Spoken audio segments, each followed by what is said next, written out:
Carlos Rodon was seemingly done after a disastrous 2020 riddled with injuries, but the White Sox gave him another chance, signing him to a one-year, $3 million contract, and he showed up and showed out. Now, injuries did limit him, and it was why he didn't win the Cy Young, but on a per rate basis, he was the best pitcher in the American League.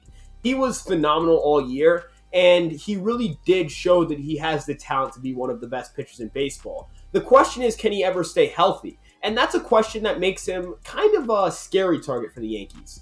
The Yankees have rumored interest in him, and no, it's not just based on Ashley Rodon responding to a friend of mine, actually, a very good friend of mine, who I hope to have on the channel very soon. But based on a report from a Cubs reporter, a Chicago reporter, who also stated that the Yankees were interested in Carlos Rodon alongside the Dodgers, I believe, and some other teams. Now, do I believe the Yankees get Carlos Rodon? I'm not sure. But do I believe if he's worth looking into? Absolutely. There are some concerns injury-wise, obviously, but I think the talent's clearly there, and I think that the Yankees wouldn't really give a guy a contract if they didn't think he was somewhat healthy. You have to pass your medicals. But with that being said, let's get into today's video. But, obviously I've got to plug a couple of things, which is my Twitter at Ryan Garcia ESM, the Fireside Yankee Twitter at Fireside Yankees, and of course, Empire Sports Media for all your New York sports content. And now, without further ado, let's get to today's video. That one's in deep to left field. And just cashes in. Got him. Oh, what a play. Stanton homered again. Here comes Wade. Here's the throw. He's safe. Carlos Rodon's 2021 on a per-rate basis was nothing short of phenomenal. A 55 ERA minus, 61 FIP minus, 74 xFIP minus, 2.96 SIERA, a negative 0.66 expected run value per 100, and a 27.9% strikeout to walk percentage. Those are just phenomenal numbers. And don't get me wrong, Carlos Rodon is a phenomenal pitcher. The question is Rodon going to hold up health-wise? And that's a question we'll get into later.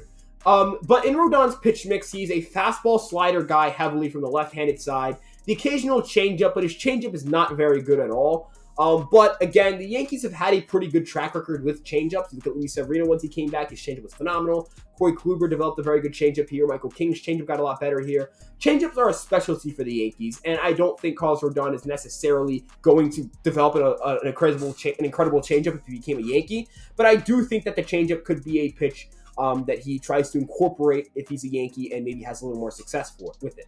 Changeups are a good whiff pitch or called strike pitch or a ground ball pitch, and ground balls are very, very, very crucial to the Matt Blake system. But Rodon's big thing is he gets a bunch of swings and misses, and he gets them on the fastball, he gets them on the slider, he gets a lot of chases on the slider.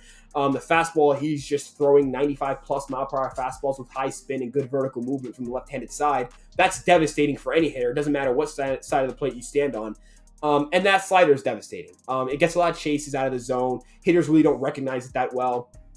He's just overall, it's a simple pitch mix. Fastball, slider, maybe the occasional changeup. But it's a very effective one. And it's one that allowed him to be a Cy Young contender, and he would have won it if not for injuries. Now, let's talk about injuries, because Carlos Rodon has plenty, and his injury risk is very high. And the question is, does he fit a team like the Yankees who have a bunch of high-risk guys? You have Cole and Montgomery who are pretty stable, and, Montgomery didn't throw as many innings as Cole did this year, but I think that's more of Montgomery was struggling to pitch deep into games, no thanks to his infield defense and lack of run support. And also a COVID situation that caused him to be out and miss, I think, 3 starts. So, he's probably going to give you 150 to 160 innings next year, which is pretty solid. Cole's going to give you a larger workload.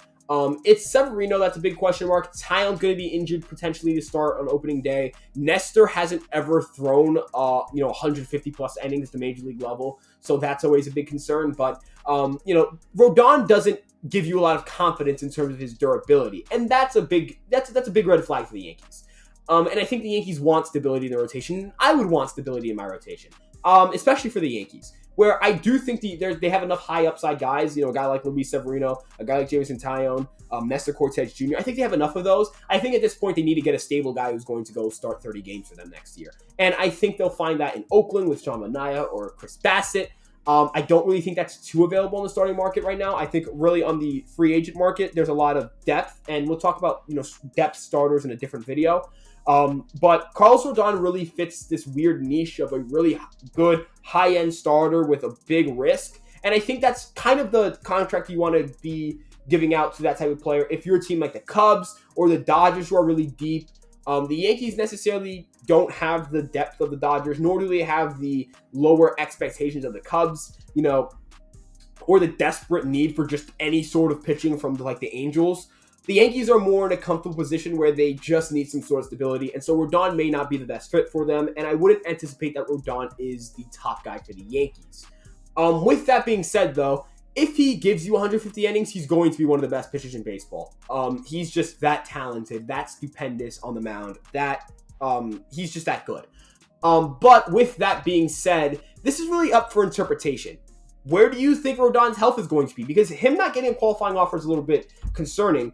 And it's just a matter of health, because I think most people understand he's a good pitcher. So it's just what you think his health is going to be next year. Personally, I would give Rodon 2 years, $32 million. I would give him that as my offer. If another team tops that, great. If he takes that, that's also great. That's only $16 million a year.